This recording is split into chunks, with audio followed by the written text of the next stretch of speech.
Well, guys, welcome once again to the Fusion Pro Show. I'm Chocolate Payne Nelson Rahi. This is Fusion Pro Wrestling's official podcast. And tonight we've got a doozy of a special guest star with us for your listening pleasure.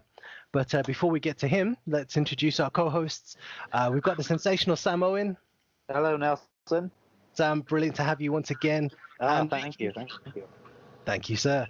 Making his sensational return to the Fusion Pro Show, something he birthed, the presenter of this, so welcoming back, only flipping Owen Roberts. I'm back! He's back. From the Dungeon of Anarchy. Dungeon of Anarchy? I've been a captive. I've only just been let out. I'm dying for some fibre. All I've been eating is Doritos and drinking lots and lots of Monster. I think I've got a touch of dysentery. Oh, wow. Oh, no. That's not good. Oh, my gosh. How did they get hold of you? Yeah. They kidnapped me.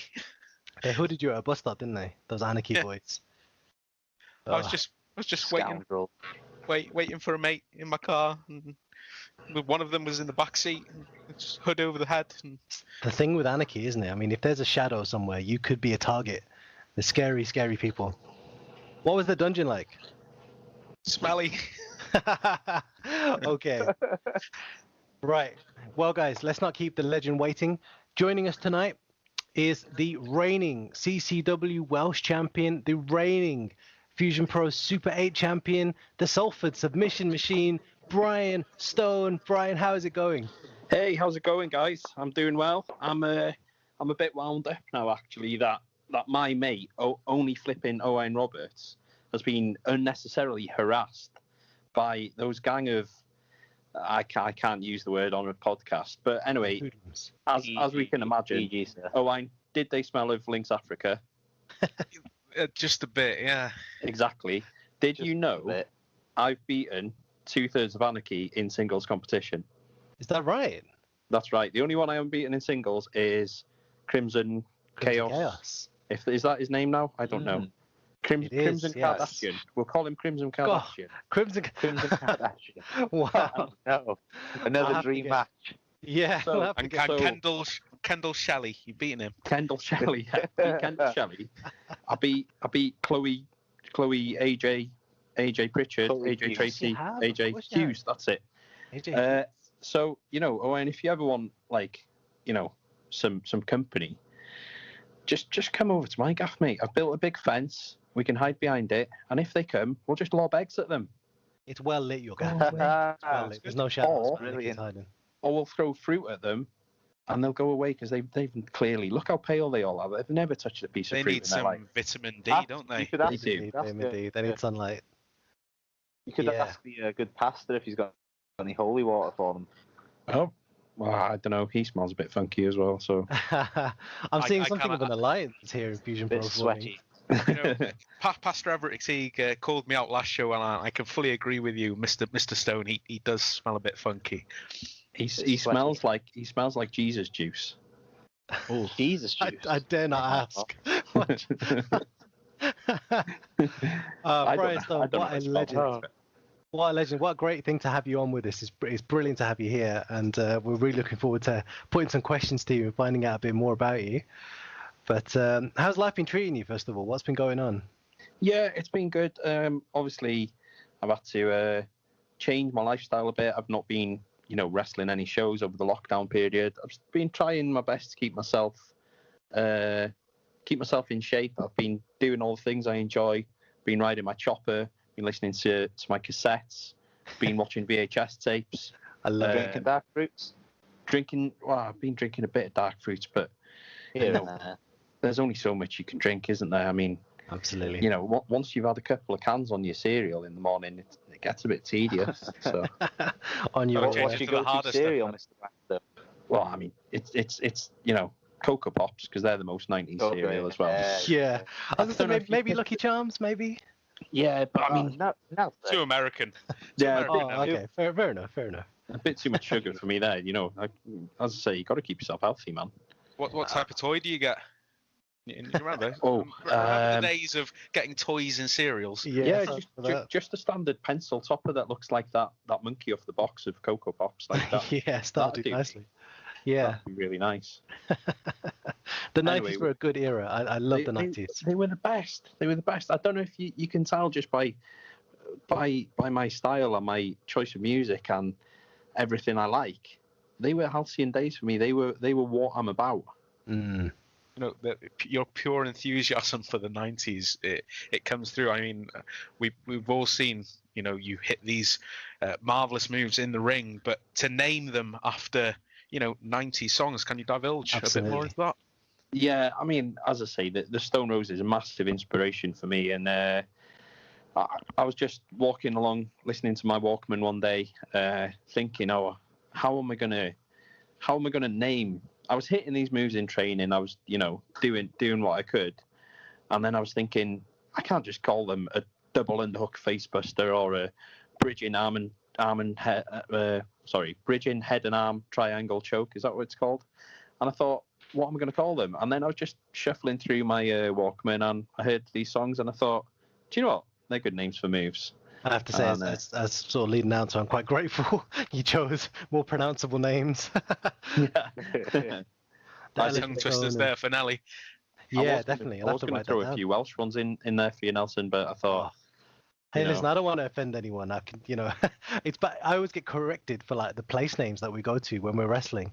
So yeah, I've tried honestly. Like, I mean, but, yeah. Amateur Nelson. Honestly, yeah. It's hard. It's hard. But I mean, there's English words that I can't pronounce, so who am I to criticize? Like quit, you can't pronounce that one, right? No, I don't know the meaning of it. Exactly. What is that word? What about teeth? Or are you one of these that say the tough? Tough. Tough. Yeah. Tough. Or tongue instead of tongue. No, well, Okay. no, I do pronounce them. I hope properly. I say teeth and tongue.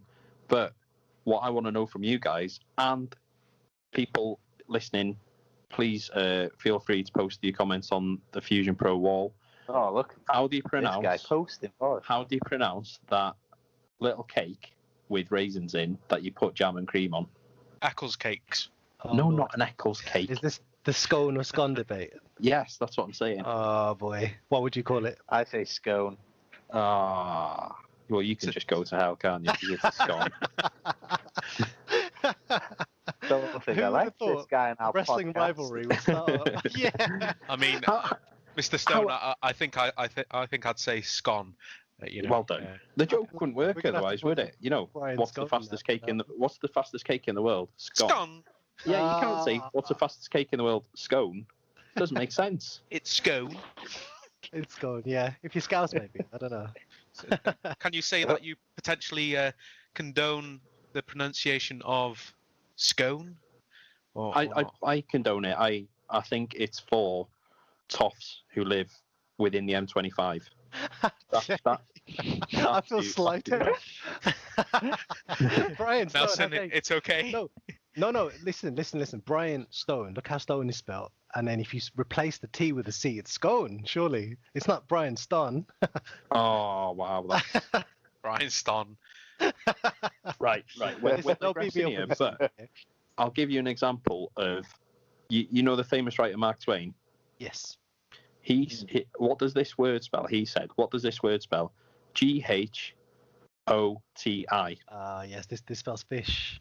This spells fish. Yeah. So there you go. So you can't say just because something's spelled scone. Because anyway, ONE spells one, so you could say it spells squan. Yeah, fair enough. Squan. Divulging further into this type of topic, Mr. Stone, what's your opinions on the pronunciation of the two numbers 1 and 1? Obviously we've got 10, we've got 20, 30, and then the ways that they carry on, so 21, 22. But how come it's not 1T1? It should be, because that's how it is in Welsh, and the Welsh. I might be from Manchester, but the Welsh are great people. So I mean, it is the language of heaven, after all. It is. If that's so, why doesn't Pastor Everett Teague like them? I think secretly he kind of does, but he's such an angry man. Yeah, and he enjoys being. He is people a up very there. angry man. Pure He's one of angst. those. He's one of those Westboro Baptist type of people, isn't Probably, he? yeah. He'd protest army veterans, wouldn't he? Yeah. Well, that's that's one thing I was looking forward to asking you, Mr. Brian Stone. So obviously it's no secret you and Everett Teague don't like each other, but without a doubt you put on some of the greatest matches in Fusion Pro history. What is your opinion on him? He's a very good wrestler. He's a very good worker. He's a very strong guy, and I think he is fueled by a passion.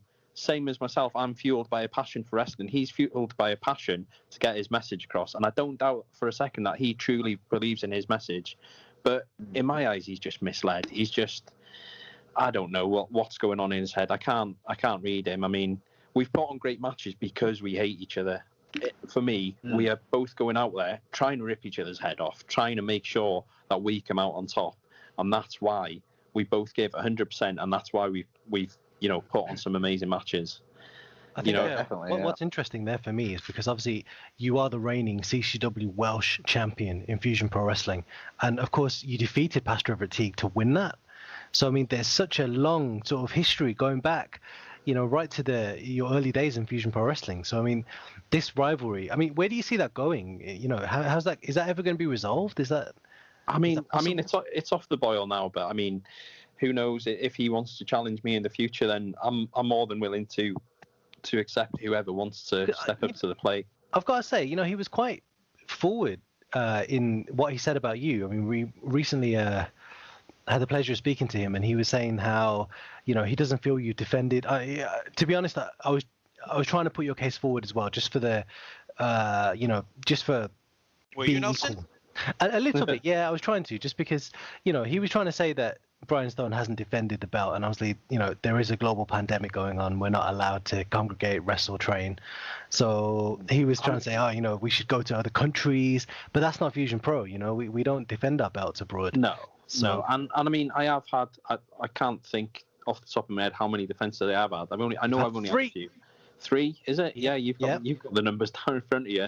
But one of them defenses was against Ryan Meyer, Jack Thorne. who is Jack Thorne first, who was there with a motive to avenge Everett Teague's loss. Ryan Meyer, who is a nationwide superstar, who is known all across the country and beyond. He's wrestled everyone from London up to Glasgow. He's a top guy. And then no joke. No, exactly. And then the third match was against AJ Hughes, who is a former grand champion, and AJ Hughes has won it all. Ever Welsh champ. Hold on. We're missing something. It was actually 4 matches, Nelly. Clearly, you haven't been doing your homework. Only flipping Owen Roberts. You're missing our absolutely amazing Holly Head show, Uncivil War. Ashton Leather, baby. Where he beat a consistent challenger of titles in Ashton Leather and made him, I believe it was he tapped out, I believe. Yeah. And not only that, I mean, I'm not tooting my own horn here, but I beat most of those guys. Ryan Meyer had his father, Keith Meyer, the legendary Keith Meyer, at ringside, who was constantly trying to run interference. Ashton Leather had the mastermind, who was Dick Chambers, at ringside. Yes. And AJ Hughes had his 2 smelly bum boys at ringside. So I mean, well, he actually had 3. He actually had Ryan Wright at the time as well, didn't he? Oh yeah. Sorry. Yes. Yeah. So I mean, he had the whole Slipknot crew there. I mean, so I've defended when I can. I think I've been a fighting champion, and I've defended against good guys. Guys who really know how to wrestle and how to fight. I mean, with respect, not only that, the best of the best, not just good guys, but people like AJ Hughes. AJ Hughes has been a long-standing champion in this company. Former CCW champion, former Super 8 winner. AJ Hughes has done it all almost. He has. He's only, I think, 1 title away from winning the Grand Slam, similar to Pequeno Loco. But at the same time, Mr. Stone, have you found that the odds have been against you in these matches? Like you said, every person on the opposite side of the ring has had someone in their corner. You've been on your own. Do you find that fuels you to be almost an underdog? Yeah. I mean, it goes back to pre-wrestling. I mean, when I was just a young street urchin, and you get in scrapes, and there'd be a few times you'd get cornered by a few lads, and you think you've got that mentality of, I'm fighting for something here. These guys are fighting with, they know they're not going to get killed by me. They know they're not going to get, absolutely mauled by me because there's more than one of them and they've always got each other's backs. Yeah. Whereas I'm thinking, I've got to fight my way out of this now. I've got to make sure I come out on top. And that's that mentality you've got to have going in against these guys, because you lose focus for 1 second and you'll have 2-3 guys on your back, and before you know it, you're down and out. And I think you can really see that in your wrestling style as well, like, because you've got this really methodical. Obviously, you're called the Salford Submission Machine. You've earned that sort of nickname through your exploits in wrestling and all your background. So I really think you can see that sort of, because your methodical approach to technical wrestling, like, that really stands you out. Like, you don't see many wrestlers who have that level of technical wrestling.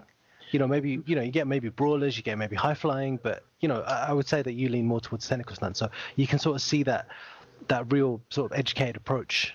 But it's not only that, it's the British style of wrestling being implemented. Like you said, Nelly, you've got the high flyers, the brawlers. It's almost as if we're playing a game of rock, paper, scissors. One works better against the other, etc., etc. But the way that Brian Stone has been using that, exactly, wrestling Pokemon. Brian Stone is a water type and Anarchy are a fire type, and we all know what happens, Yeah. When, I am a deodorant type and they are a BO type. So much. We're gonna have to get Anarchy onto it to explain whether they bathe or not. So as Orleans just mentioned, a lot of these matches you have been on your own, but it's no secret that Mason Toombs is a friend of yours. Have you heard anything from him recently? No, I tried contacting him, but it said, welcome to T-Mobile Peru or something like that when I tried phoning him. So God knows, God knows what he's up to. I mean, Mason Toombs is strange lad, that one, honestly. He gets around. He really gets around. I mean, we see each other. Interdimensional travel. Yeah. I actually got a parcel of some cocoa beans through the post. So I don't know where he's got them from. I've ground them up. I've made some nice cocoa with them, and they were sound. I actually put them in a can of dark fruits and gave it some chocolate. Wow. It was quite nice. Mason Toombs sent you cocoa beans from Peru. He sent me cocoa beans. I don't know where he's got them from, but it said, "To my friend, Mr. Stone, here are some cocoa beans. Love Mason." That's so sweet. That's all I got. I got no return address, so I know Mason for years. You haven't had cocoa beans. You've known Mason for years. He's forever trying to break bits of me off and eat them, thinking they're chocolate. Well, it just shows the strength of a tag team. It's no secret that both of you are really close. Obviously, Mason Toombs going way back to the CCW days, introducing you into Fusion Pro Wrestling in Prologue. You were on the same team as him in your debut match, and then obviously moving forward, you've made appearances in a fatal four-way, I believe it was, for the CCW Welsh Championship, and we saw both of you have a mutual respect there. And then fast forwarding then onto I believe it was a tag gauntlet where you both tag teamed with each other. Will we be able to see your tag team going forward, or is it just a case of mutual respect between the two? Hopefully. I mean, I really hope, because I've had quite a good couple of years. I've picked up some big victories. I picked up the Super 8 Cup. I picked up the CCW Welsh Championship, and I'd love to help Mason pick up some gold himself. So if we could get onto the tag title scene and challenge the champions. Who are the champions at the moment? The Lucha, what are they called? Wow. The Super Knee Smash Bros. Super Knee Smash Bros. I couldn't think. I've had too many cans today, I'll be honest. Yeah. I mean, that'd be amazing. Sorry, go for it. Sorry. If we could challenge them and we could pull something off there, because they're obviously two very talented guys, and backstage they're great guys as well. But if we could pull something off against them, that'd be a heck of a match, wouldn't it? I mean, the Super League Smash Bros. I mean, that would be amazing, and that's something to look forward to, really. I mean, and I think it'd be a match for the wrestling Puritans, if you know what I mean. It wouldn't be how me and Everett Teague were, going in there to rip each other's heads off and smacking each other with kendo sticks and guitars. It'd be a purely technical match because This is why it'd be brilliant, because you and Reinhardt are probably like two of the most technical guys in Fusion, and then you've got Mason Toombs and Gustan, where it's more comedy-like, but they can also throw down if need be. Not so Yeah. much Solid. comedy, but more chaotic. It's Yes. it's an implementation of all sorts of styles of martial arts. You look at the Drunken Monkey style, and you can pinpoint certain things that Mason Toon does, which is straight from the textbook, but in such a way that is so hard to predict. And He's it so makes it- unorthodox, isn't he? Exactly. How can you wrestle against someone that doesn't even know what they're going to be doing? Exactly. How can you possibly predict that? I You know, do the best- think best that has wrestler. helped me. That's helped me in my training because certainly forming a close bond with Mason Toombs and working with him closely, I've learned to expect the unexpected in a way. So when I step into the ring with someone else, I can I'm thinking, right, just don't expect anything because you can't read what the other guy's going to do. And with a guy like Mason Toombs, you can never read. I didn't even know he was going to Peru. He didn't tell me. He just went. So, I mean, if I may, that leads me on to something I wanted to ask you about actually, because I would love to know, like, what were who were your influences in wrestling? What made you get into wrestling? Who were you watching as a kid? Were you watching anyone? How did that come about for you? yeah, I mean, growing up, I used to watch a bit of the old WCW, and I was into WCW kid. Benoit. But I know it's a taboo name, but Benoit was. No, the guy was a great wrestler. He was an amazing wrestler, and I'm not sure you can probably, as you say, my technical style. Guys like him and Angle, were, and Bret the Hitman Hart. Bret was one of the first guys I really looked up to. He was so technical, so gifted in the ring. Yeah. And guys like them were who shaped me as a person, shaped me into the worker I am now, the wrestler I am now. I mean, my all-time favorite was The Undertaker, but I'm about a foot shorter than him, so there wasn't a chance I was going to wrestle like him. There wasn't a chance I was going to be able to pull off the things he could do, like sticking a boot in a guy's face. I mean, I'd have to jump to do that for a start. To be fair, your drop kicks, I've seen you put your boots in drop people's kicks, faces all the brilliant. time. Yeah. I mean, I like them, but yeah, again, guys like Daniel Bryan. As I started my training, he was a big guy, and I don't mean big literally. I mean big as in the wrestling world, and he that style of wrestling, that technical, but then with that slight edge of aggression where you've got to throw the kitchen sink at it from time to time. I'm not the biggest guy, so I've got to make sure I can out wrestle the guy and I can outwork the guy. I've got to make sure I go in there and I give 110% because anything less and I'm not picking up the victory. Well, as you said there, with you've got to make sure that you're on top of your game. We saw you go against Jay Shelley, in unforeseen circumstances or consequences, in Llandudno Town Hall. Jay Shelley is renowned for his his enormous work rate and his stamina. And to be honest, I was in attendance in that show, watching from the stands, and you could see that you were going, blow for blow with him, and almost outpacing him in that match. And that just shows how your work ethic is just that much above the rest. You're top of the pile for me with that sort of wrestling, and truly are a master in your craft currently in Fusion Pro Wrestling, and it's a joy to watch. I mean, thanks for that. I do. Obviously, as you say, try and give 110%, and as I'm not the biggest guys, I'm fairly small frame, so I'm not gonna. As you said, you're obviously not the biggest, but obviously the biggest man in Fusion Pro, Creeper's going to be challenging the Grand Champion Pequeno Loco when we return. What's your sights on the Grand Championship? Is that what's next for you? I mean, I'm focusing on defending the Welsh Championship. Obviously, anyone who wants to step up, as I said before, can go toe to toe with me and see what they're made of and see what I'm made of. I'm not resting on my laurels and saying that I've beaten everyone there is to beat, because I haven't. And yeah, if Creeper wins the Grand Championship and if he wants to make himself a champ and he thinks that going against me would be the next step for him, then I'm more than happy to do that. But I'm not actively chasing the Grand Championship because I'm more than happy to be I'm still Super 8 champion. I'm still Welsh champion. And obviously one day it'd be great. One day, yeah. But there's no point me trying to bite off more than I can chew and having 3 championships in my name and the whole locker room chasing me. I could believe you carry that, honestly.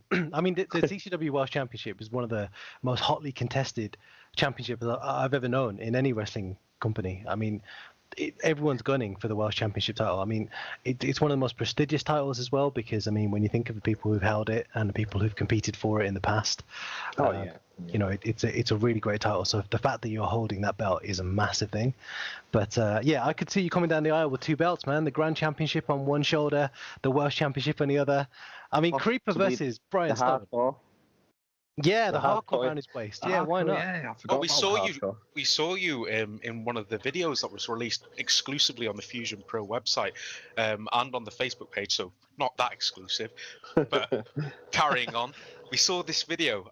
You know, Jack Thorne had just been awarded this title, and you tried to challenge for it straight away, and it just shows how competitive you are. Yes. You know, so it isn't entirely unbelievable that you would challenge for this, the Grand Championship, but perhaps, you know, too much respect for Pequeno Loco, maybe? Yeah, I do respect him. Obviously, he's a guy I'd love to step in the ring with because he's a talented wrestler and he's a great guy. But yeah, if the opportunity presented itself, put it this way, if the next show there was no title match slated for Pequeno Loco, there's no title match slated for Brian Stone, and he was stood in the middle of the ring and he says, "I'm here, I'm issuing an open challenge. I can't do a Mexican accent. I'm not going to embarrass him." See, there we go. That's my Pequeno Loco impression. And if he stood in the ring and said that, and you know, I was there, obviously I'd want to step out. Obviously, I'd be first in the queue to challenge him because, yeah, who doesn't want to be the Grand Champ? But Yes. I'm not, as I say, actively chasing Pequeno Loco. I'm not actively chasing that title at the moment. I say at the moment because who knows what the next year holds. I might. Well, of course. Yeah. You know, if you hold that title for a further year, you know, there's contention now that you're going to overtake one of the most coveted CCW Welsh Championships of all time, Keith the Destroyer Matthews. And that's You know, massive. That's that is huge. not a joke. That is a huge thing. I mean, that guy carries the company. It's huge, but I'm not especially with how this year's gone. I think we should be looking at A, how many times I've defended it, and B, who I've defended it against, because that is what counts at the end of the day. That is what puts bums on seats, and that is what the fans want to see. They don't want to see, you know, the Fusion Pro equivalent of Brock Lesnar sat at home with his championship defending it twice a year. They want to see a guy who will get out there and defend show after show. I think that's why you've become so popular as well, because, you know, for wrestling fans, you know, they pay their hard-earned, they come and they join us at the shows, you know, some of them making a huge effort to get across. And your matches, to be fair, Fusion generally, I'm not just being biased here, but I love our shows. I love watching Fusion Pro Wrestling because it's so entertaining.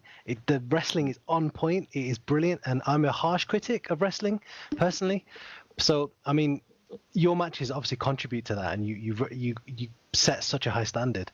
But I just wanted to ask you, I mean, we've sort of touched on this already with what we're just talking about, really. But how, you know, your rivalries in Fusion, I mean, how do you think that's come about, and who do you have any particular rivals as such? I know we touched on sort of past Everett Teague a little bit, and you know, we talked about, you know, your past history and how you've clashed and all this. But yeah, I mean, how do you see that? Who would you class as your rivals in Fusion Pro? I mean, yeah, guys like Everett Teague, guys like Ashton Liver, guys like Jay Shelley and Crimson Chaos. I think I count them as rivals because we all sort of burst onto the scene around the same time. Yes. And that is like, you always test yourself against your peers, don't you? So you can only, I can't, as much as I've beaten AJ Hughes in one-on-one competition, I can't hold a candle to him because he's achieved everything there is to achieve in wrestling. Same with Pequeno Loco. Those guys have been at it for donkey's years. And even though they're not that old, you know, they've just got years of experience behind them. So for me, you know, I've got to look at the guys who started around the same time as me, and I've got to think, right, I've got to be better than them. I've got to work harder than them. And I think that's where the rivalries have come from. with Everett Sieg, I mean, it's conflicting ideologies as well, you Yeah. know, and with the other guys, but more so with Everett Sieg. He's all about that pure living. I'm all about them cans. So yeah. So like you just said, you've come from cut from the same cloth, so to speak. So seeing the evolution of people like Jay Shelley, you know, who you faced on your very first show in a tag match, you know, it's like Nelly said in Jay Shelley's like second match, I believe, his first like one-on-one. He just changed. Like he went from this like okay character to like wow, God knows Yeah. what. So like, what's your opinion on like the evolution of people like Jay Shelley, you know, Crimson Chaos, Everett Sieg and such? I mean, yeah, they as I said about Everett Sieg, he believes his message and he believes that what he's doing is right. And I'm sure it's the same for guys like Jay Shelley and Chaos. I'm sure they are doing what they're doing because they think that's the best way for them to yield results and that's the best way for them to get to where they need to be. Personally, I'm there, I'm thinking, right, yeah, as much as I'm in a fight, as much as I'm here to win titles, I'm here to keep the guys sat in the audience happy. And I want to be nice with them. I want to interact with them. I want to make sure that they're having a good time. Because if they're having a good time, I'm having a good time. You know, whereas, yeah. so, I mean, it's not necessarily that they're bad people. It's not necessarily that they're evil.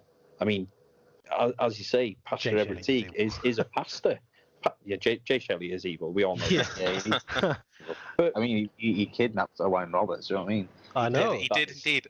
You know, I've kept quiet on it so far when you keep on mentioning Anarchy, but it is bringing me a bit of trauma at the moment. I'm not surprised. As I say, Everett Sieg is a man of the cloth, so he's obviously not a bad person on the inside. It's just he's doing what he thinks is the best way for him to get where he needs to be. I'm doing it my way, and so far, touch wood, it seems to be working. It's a great mix. It's a great clash. It's two very different worlds coming together, but it's brilliant. You know, I'm a wrestling fan first and foremost. You know, I happen to work for Fusion Pro Wrestling, but I'll never be able to separate my sort of fanhood. So when I see you guys wrestling, it is brilliant. Like I love it. It's so good to watch. And you know, Teague, you know, yeah, we talk about he's got a very sort of abrupt style. And he's talking about beating up sinners, and you know that's his path to salvation. He's saving people through violence. So you know it's gonna rub people the wrong way. But I mean, the guy can wrestle. You know, he can. And you know, it's lucky that he's not a he's chosen the denomination he has, and he's not a Jehovah's Witness. Because I mean, imagine opening your door to that and trying to say no, thank you to that. I mean, no chance. Well, we kind of touched on this with Dick Chambers. Like, imagine just seeing Creeper like go to the mall or something like that. Yeah. It'd be quite terrifying, wouldn't it? You know, he's just there in the cereal aisle picking out his Cocoa Pops, and you know, little kids there looking at him thinking, you know, what's this guy doing? What is this demon? And then You know, Brian Stone comes along, collecting his Cocoa Pops. you know, both Okay, hands touching. That sounds like a ladder match one day. Yeah, Cocoa Pops on a pole. Yes, I'm down for that. That sounds amazing. So Creeper versus Brian Stone. let's There's move the on guy. from other What- people. You know, we've talked enough about Everett Teague. We've talked enough about Anarchy. Let's talk about Brian Stone. You know, your career now has spanned for 2 years. No, 3 years is it now? 3 years, yeah, 3. One of those years has exclusively been as champion. But before Brian Stone held up that championship, you know, you've obviously, I don't really want to offend you here, but you didn't have the best of starts in Fusion Pro Wrestling. You know, No. what made you, you know, what something finally clicked? Could you like tell us, you know, what was that factor that finally, you know, came into a winner rather than a loser? I don't want to put a dampener on it, Owain. I think it's just, you know, there's no substitute for hard work. There's no substitute for patience and hard work. As you said about Jay Shelley, his second match in, something snapped in him. He changed. He went from thinking, right, I'm in this for whatever, to no, it's all about me. And there's been other guys that have done that along the way. We've seen G-Force turn all of a sudden and join forces with Dick Chambers because he thinks that is the best way to further his career. For me, I just kept putting in the work, kept putting in the hours in the dojo, and thinking, right, if I stick out this long enough, then I'll start picking up the wins. I mean, you see it time and again with things like football, where teams will look good on the pitch and they won't be picking up the wins, and then all of a sudden something will click and they'll start picking up the wins. And that's the sort of mentality I thought I had to keep. And yeah, there was times it was tough. There was times when I thought, oh man, am I ever going to turn this round? Am I going to, pick up a win? And then it all seemed to change around the time of the Super 8.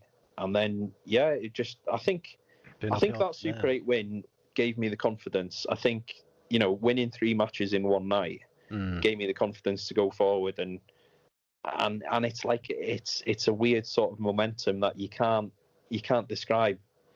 Who knows what will happen, the next show if I lose, and who knows if I'll go on a losing streak. I hope not, because I'm willing to work hard not for that not to happen. But you can't predict the future. And as I say, yeah. So to summarise, hard work and patience. Of course, with the Super 8, you beat your trainer, one of your trainers, Mr. Win Williams. I was literally just going to mention this. So that must have been a massive factor for you, especially with confidence. Going in again, like I've said before, odds against you. You've come in to go against one of your trainers and to pull off a massive win against, a very respectable Win Williams. That must have been huge for you. That's a coming of age thing, isn't it? Yeah, that was it. That was it. It did feel like a cathartic moment, I'll be honest. I've got a lot of respect for Win. I have. We all do. He did teach me a lot. But yeah, it was. I'll let you in on a secret. I haven't told many people this. I was really ill that day, the day of the Super 8. Wow, no way. I woke up. I was achy and shaky and felt feverish and everything. And I thought, no, I can't pull out of this. I know. So you went out there when you fought, even though you were sick. Well, this is it. I absolutely loaded up with caffeine, so I think caffeine carried me through. I'm blaming the power of energy drinks and coffee, because I just thought, no, I've just got to make sure I'm fit enough to at least wrestle that first match against Win, and then we'll see where we go from there. So that whole Super 8 tournament, you won, even though you were. That is incredible. Like, I was going to say, the Super 8 is probably one of the most grueling wrestling schedules you could participate in. I mean, 3 brutal matches, and as we've seen time and time again, it's never straightforward. No, there's always something. Someone's plotting something. There's always some scheming going on. So the fact that you come through that and become champion on a day that you were, I mean, that's incredible. Like, it speaks volumes about your mentality in wrestling, really. But again, yeah, maybe it is that underdog mentality. Maybe I was going into it with that thought that, I've got nothing to lose because I don't feel so great. So if I lose in the first round, then I can blame it on my sickness. If not, then I can just go for it. And luckily everything worked out. Wow, that's amazing. Nelson has said a few times that he would like to challenge you for that title. I've heard that too as well, Sammy. Yeah, I mean, the problem with these two is that they have delusions when they've been at the pub. He said you were saying you would tap him out within 2 minutes.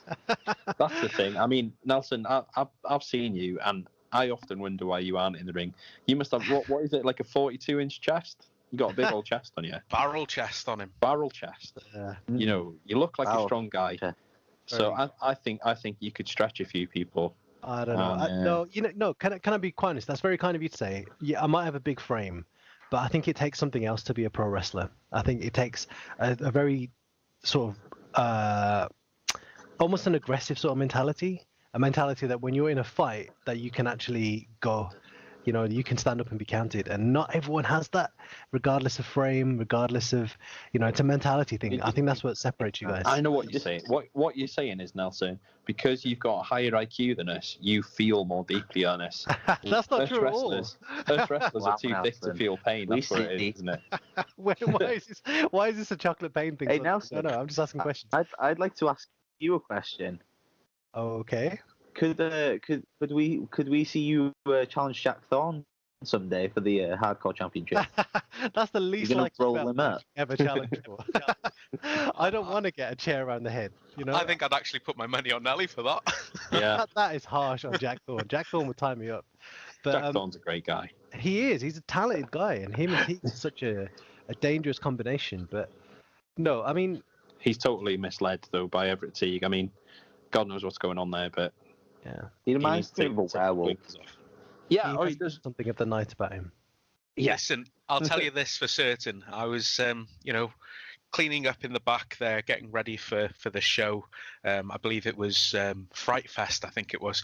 I was commentating with Mr. Mason Toombs, I believe it was, and anyway, I was cleaning up afterwards, and Jack Thorne was there topless. And believe you me, you will never want to see this man topless.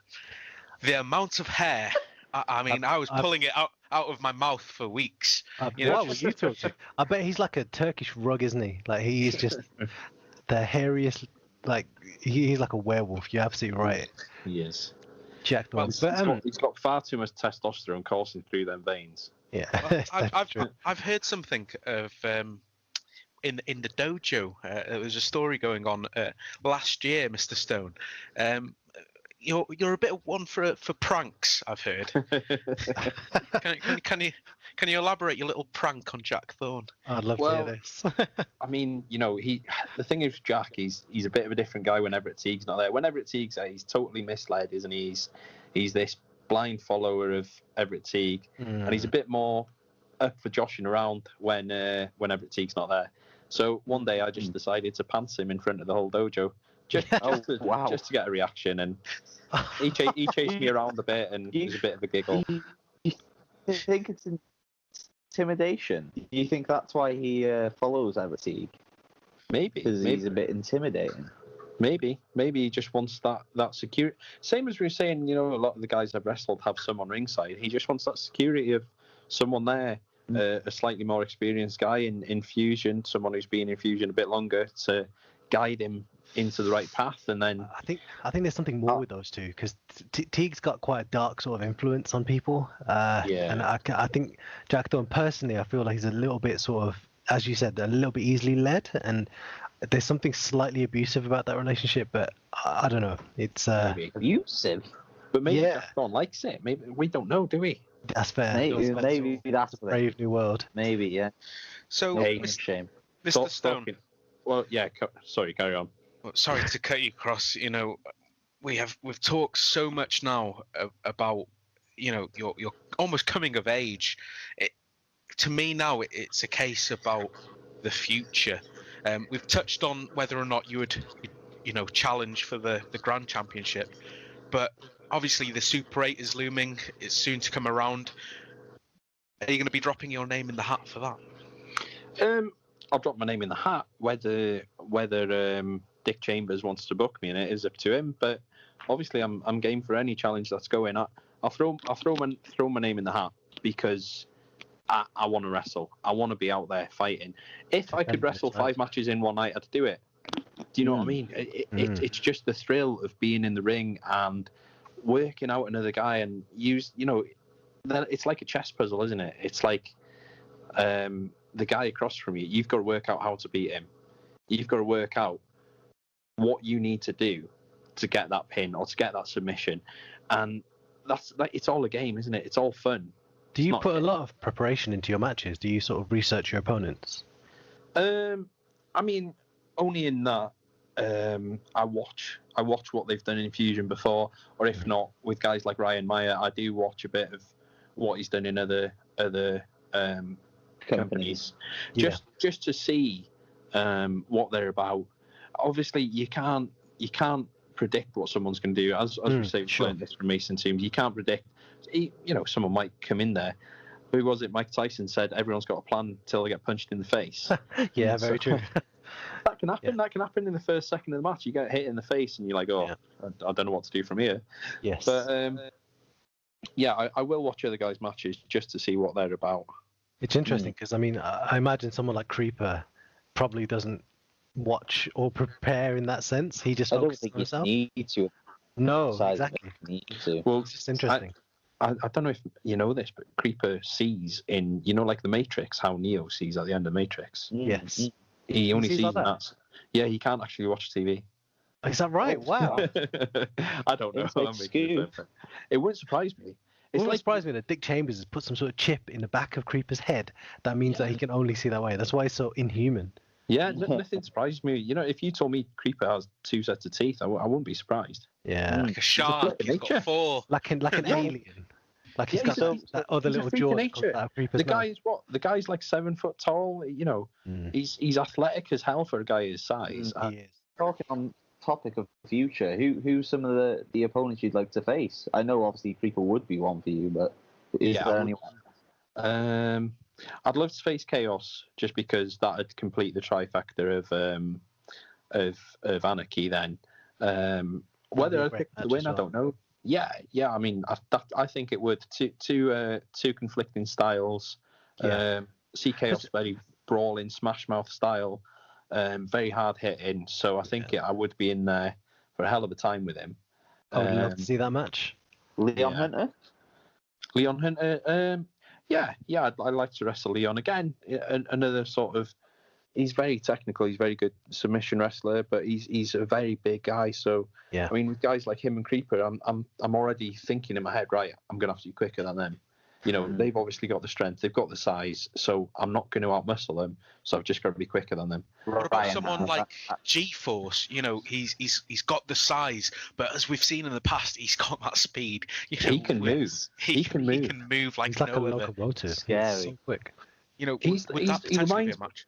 Oh yeah, I'd love to wrestle G-Force for everything he's accomplished.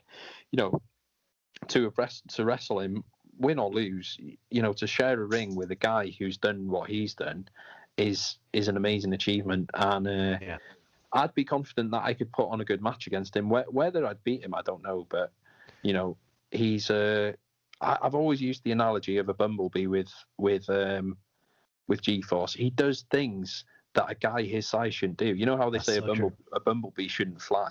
It's too big Yes. to fly. Yeah. I think that with him, I see him move, and I'm like, you shouldn't be able to move like that, man. You're Are you huge. saying he flies? What did you say? Sorry. Are you saying he flies? G-Force no. just flies around. He does sort of have this sort of like, I mean, I remember one time he did this amazing thing. And bear in mind, G-Force is a Goliath. He's a huge guy. He's a massive guy. Monster of a man. He is. Over 300. He did this thing where he built up speed around on the floor. So I mean, this is after a match. He'd already wrestled a match, and he started going around the ring and all the way back to the stage in Clanfecken, and he just one jumped it up on top of the ring on top of the stage. I actually People- remember that. Remember. Wasn't that when he tag teamed with Matt Burns and Ry Lloyd? Yeah. Yes, yeah. I think you're right. Yeah, yeah. Because I remember. the steps were broken after Creeper versus Crimson Cage at the time. That's right. Yeah, no way. But yeah, I remember that. Like, I mean, But- athletes, like high jumpers, probably couldn't do that. Do you know what I mean? Like, No, that's a really. I'll tell you a match I'd love to see. Is definitely Brian Stone versus Ryan Hart. I think that would be. Yeah. Oh yes, please. That'd be Yeah. so good. That's a guy, and as well, you just mentioned Ry Lloyd. I would love to wrestle Ry Lloyd just because Yeah. he's wrestled all over the place. He's done everything there is to do. All over And the UK. Reinhardt, yeah, I think they say styles make fights, and I think we talk about how me and Everett Sieg are so different, and that's what made that fight. But yeah, it would be good to wrestle a guy like Reinhardt, who I think is quite similar to me, and a guy who I personally learned a lot off, watching some of his. Oh, we his all do. matches. Every time I watch one of his matches, I learn something new. It's incredible. Yeah, and I'd love to wrestle a guy like that to see. I'd feel like I'm testing myself Yeah. at the top level against a guy very similar to myself. Do you know what I mean? Yes, definitely. How would you feel about facing Mason Toombs? I mean, yeah, we faced each other in a fatal 4-way before, so I mean, I wouldn't be averse to that. He's a great competitor. He's a very experienced wrestler, and I'm sure whatever happened in the ring between us, at the end of it, we could shake hands and move on and still be friends and work together as a tag team in the future. Because Tomb's speciality matches are always like, he's had these Christmas Carnage matches and the Trick or Treat match that he loves. Yeah, that was and really Trick or Treat, it's just there's a psychological element to that Mason Tombs introduces. So it's not just a straight fight. You have to overcome the mystery. You have to go through something, yeah. Yeah, chaos of it all. So it would be interesting to see how you handle that, Brian. Yeah, exactly. Variety is the spice of life, and it would be nice to wrestle one of them style matches just to see if I can adapt to that situation and if I can overcome someone at their own game. This is what I keep using these analogies of games, but that's what you got to treat it like, I suppose. You've got to. We saw you adapt to the Salford Street fight against Pastor Everett Sieg. Yeah, to win the title. I mean, yeah, that's anything goes. I mean, you adapted pretty well to win the title. Yeah, I think the differences between wrestling someone like Pastor Everett Sieg for the title and wrestling, say, Mason Tombs is I hate Pastor Everett Sieg and he hates me. So you could have put us in a hot coals match and we had to lob hot coals at each other's head to win. I don't know. That'd be brilliant. We'd have gone for it, but hate to see that. Yeah. Iron Stone for creative, please. Bucket Dick Chambers. But no, to wrestle Mason Tombs in something like that would be a totally different mindset for me because I don't think you'd come out the same. No. I agree. I've seen Mason Tombs attack someone with a human foot, someone else's foot. Wow. Who does something like that? I mean, the guy is so inventive. He thinks of things that no one else would even dream of. I've seen him do like a rolling, jumping forearm shot. You would never see. How do you defend against that? I think he's the only person I think I've seen use a nipple cripple in a wrestling match. I mean, yes. I think how literally like throw himself at someone. How does he train? I don't think he does. I think he just hates himself. Maybe. I think he just throws himself at people. Yeah, you can't prepare for that. What a unique wrestler! You've got a heck of a tag team partner there, I'll tell you. Yeah, you can spend all day training all the counters and training all the ways to block moves and everything that you want, but when someone comes and you think they're going to go and lock up with you, and all of a sudden give you a nipple cripple. Yeah. Well, how do you prepare for that? Where do you go for that? And it's not necessarily that it hurts as much as getting slapped in the mouth or getting kicked in the guts, but I imagine it would hurt. And it just, it does. It would hurt, but I mean, it just sends your equilibrium off. You're like, what do I do from there? What was that? Well, it's the adrenaline going, isn't it? It's the adrenaline going, and it's almost as if you're about to go into a fight with someone, and they just say, "Well, my washing is still on the line." That throws you off so much. You're thinking, why is this person doing this? We're about to fight. Why are they just putting these weird about the washing? Exactly. It throws you off, and there you go. Next minute, onto your nipples, and you're down for the count. That is Tombs all over, isn't it? I've got to say. We saw him in the Grand Rumble with Brian Stone, and he was literally just waiting on the outside, on the apron. He invented he wasn't even getting in the match. Like he kept himself in by not fully entering the ring. Absolute genius. Well, that's one thing, Sam, that you've just mentioned. That's just sprung a thought into my head, an epiphany. Lightning has just struck my brain. Wow! In that Grand Rumble, Brian Stone, Mason Tombs attacked you. He blindsided you. Yeah. I'm not too sure if you recall because there was so much going on, but Mason Tombs attacked you. What are your thoughts on that? I mean, or is that just the chaotic style of Mason Tombs that you've come to expect? It's like a tsunami. It is. I remember that. I was a bit naive there because I seen him entered in. And I thought, it's Tombs. He'll come in, he'll buddy up with me, and we'll eliminate guys together. And then boom, he smashes me, and I think I'm like, oh man, I should have seen that come in because, as I say, you can't predict Mason Tombs, but. At the end of the day, once we were backstage, once the whole thing was over, we were like, end of the day, that's a competition between me and him. Whether we're best friends, whether we're tag partners, it doesn't matter because every man is for himself in that Grand Rumble. So I can't hold a grudge against him for doing that, for doing what he did. You're pro wrestlers at the end of the day, aren't you? I mean, he's going to win it, you're going to win it, and at some point it would have come down to you guys at any point. So that's how it goes in pro wrestling, right? Say saying that, our most recent, you were in the final three of the Grand Rumble, weren't you? Three or four, depending who out of me and Dougie Matthews, whose feet touched the floor first. So Contentious. yeah, it was a contentious one. But yeah, and once I was eliminated, I was rooting for Harley so hard. I mean, you know, to see her, who she's, and she is something else as well. Oh yeah, I mean, gender doesn't come into it here, but just the size of the girl, you know, compared to Creeper, you know, she must weigh less than half of what he weighs, and he must have well over a foot in height over her. More like two. Yeah, more like two. Yeah, she's a small frame girl, and he is an absolute colossus. So I was thinking, oh, if she could pull this off, that would be, you know, I'd be marking out as if I was a fan. Never mind a competitor. Well, I think we were, weren't we? We were fully right behind Harley in that. That was incredible. Like, what guts to get in the ring and like face that monster. Now that we know that Creeper won that, you know, and Harley isn't the number one contender, perhaps, you know, as you said, gender aside, there's no rules here in Fusion Pro Wrestling. We're very open. Anyone, you know, who can wrestle will get the opportunities. Potentially, could we see Brian Stone versus Harley Hudson for the CCW World Championship?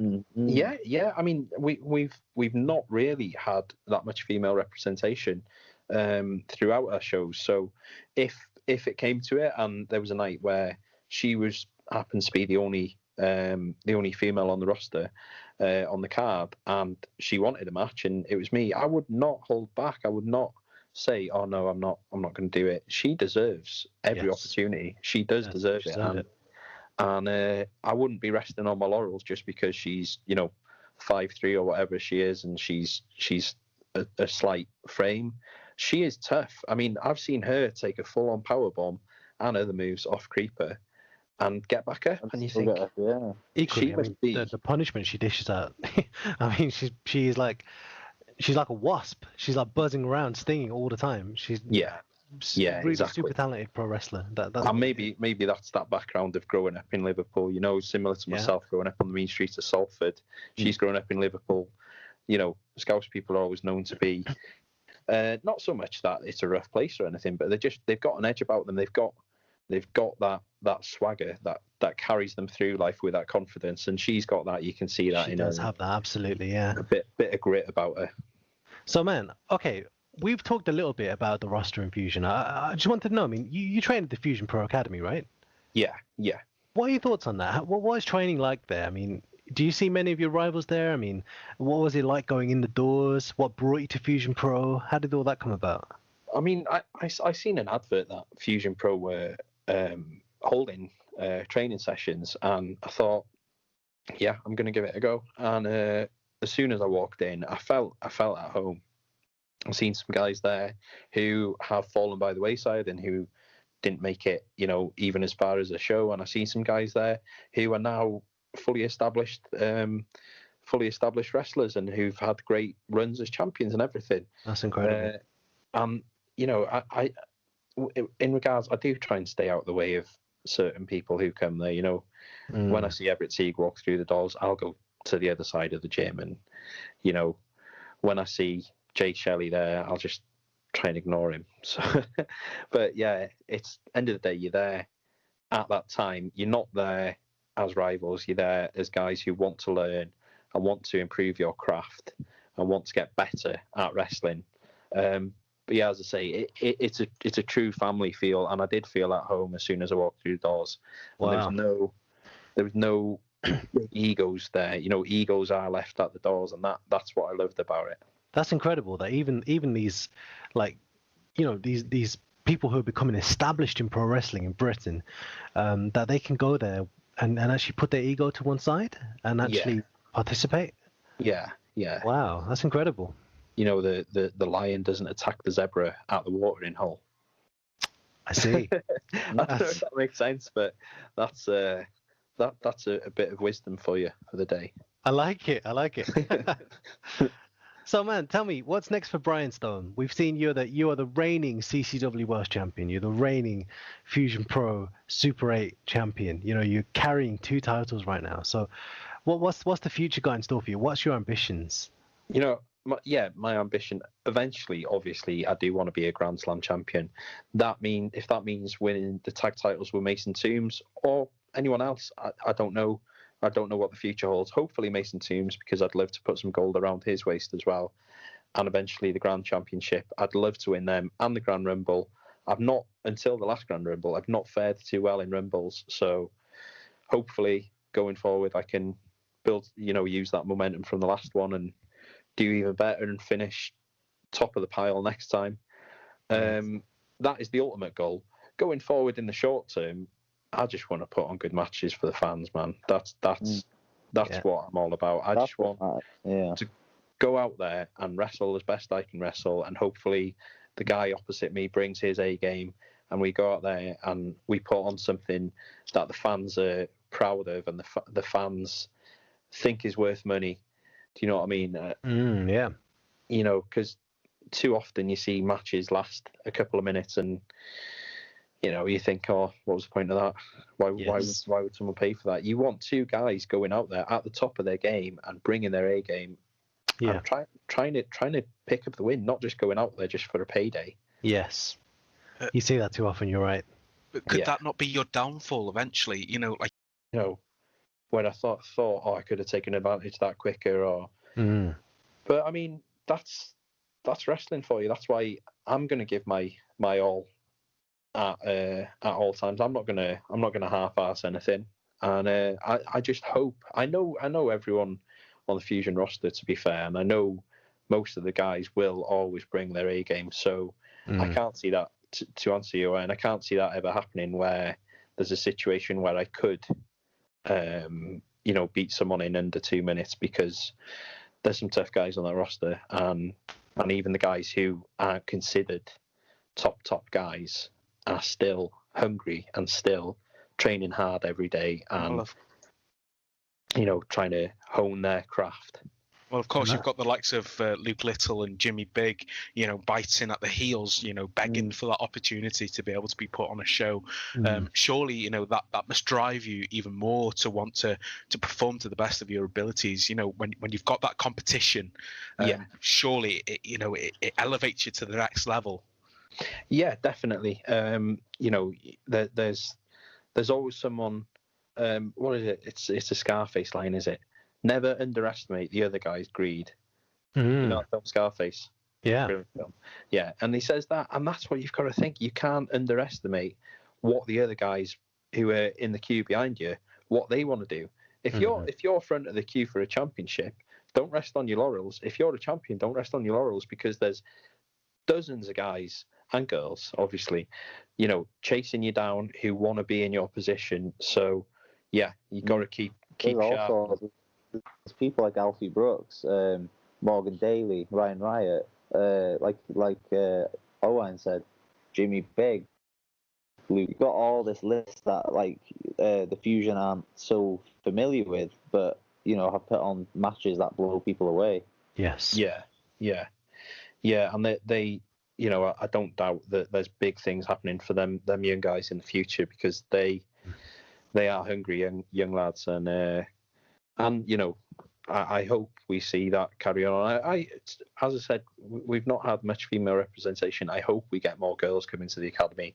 I hope we get more girls coming onto the roster, because as we've seen with Harley, they are equally as deserving of stepping up and challenging anyone on the roster. Never mind each other.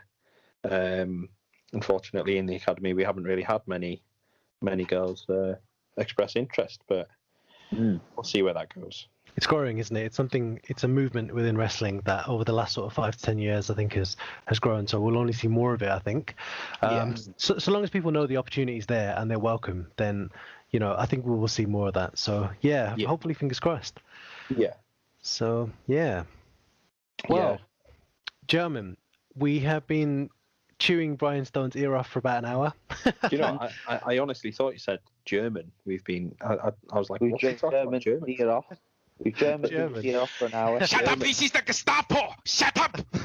I ask the questions. I've got a question. Okay. I've got a question to pose, and Go for it. don't have to. None of you have to say me. And this is one for the fans out there as well. If you want to do a poll or anything, I don't know who runs these things, but who has the best German suplex in Fusion Pro? That's what I want to know. Oh wow, that's okay. Maybe we should post that. We should put it on Twitter and Facebook and see Yeah. what we come back with.